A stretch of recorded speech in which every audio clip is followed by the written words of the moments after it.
किसका टूटेगा रिकॉर्ड और किसका छूटेगा पसीना, तो क्या है खबर इस वीडियो में हम जानने वाले हैं। तो वैसा अगर आप पावर स्टार पवन सिंह के सच्चे फैन हो तो चैनल को सब्सक्राइब करके छोटा सा कमेंट जरूर करना और वीडियो आप पूरा जरूर देखिए।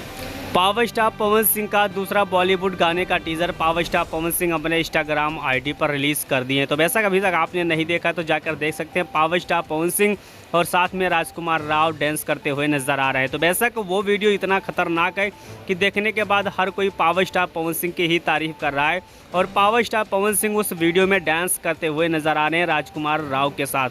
तो बेशक आप समझ सकते हैं कि कितना मेहनत करना पड़ा होगा पावर स्टार पवन सिंह को इस वीडियो में डांस करने के लिए।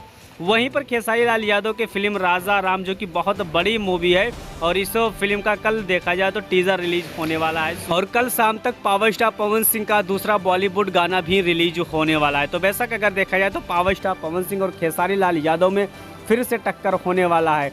अब देखना है कि किसका रिकॉर्ड टूटेगा और किसका रिकॉर्ड नहीं टूटेगा। तो बेशक आप लोग कमेंट बॉक्स में कमेंट करके बताएं कि इस बार किसका रिकॉर्ड बनेगा और किसका रिकॉर्ड टूटेगा, क्योंकि पावर स्टार पवन सिंह के गाने में हनी सिंह का आवाज़ है तो गाना 100% के पूरे हाई लेवल यानी कि इंटरनेशनल लेवल तक छा जाएगा और खेसारी लाल यादव कहीं नज़र नहीं आएंगे अपने फिल्म के टीज़र को लेकर। तो बेशक पावर स्टार पवन सिंह के इस हवा में खेसारी लाल यादव कहीं दूर दूर तक नज़र आने वाले नहीं है, जो कि फाइनल मैं आपको बता रहा हूँ। तो बेशक इस पर आपका क्या राय चल रहा है कि पावर स्टार पवन सिंह के सामने अब की बार खेसारी लाल यादव टिक पाएंगे कि नहीं टिक पाएंगे, आप लोग कमेंट ज़रूर कीजिए। मिलते हैं अगले वीडियो में।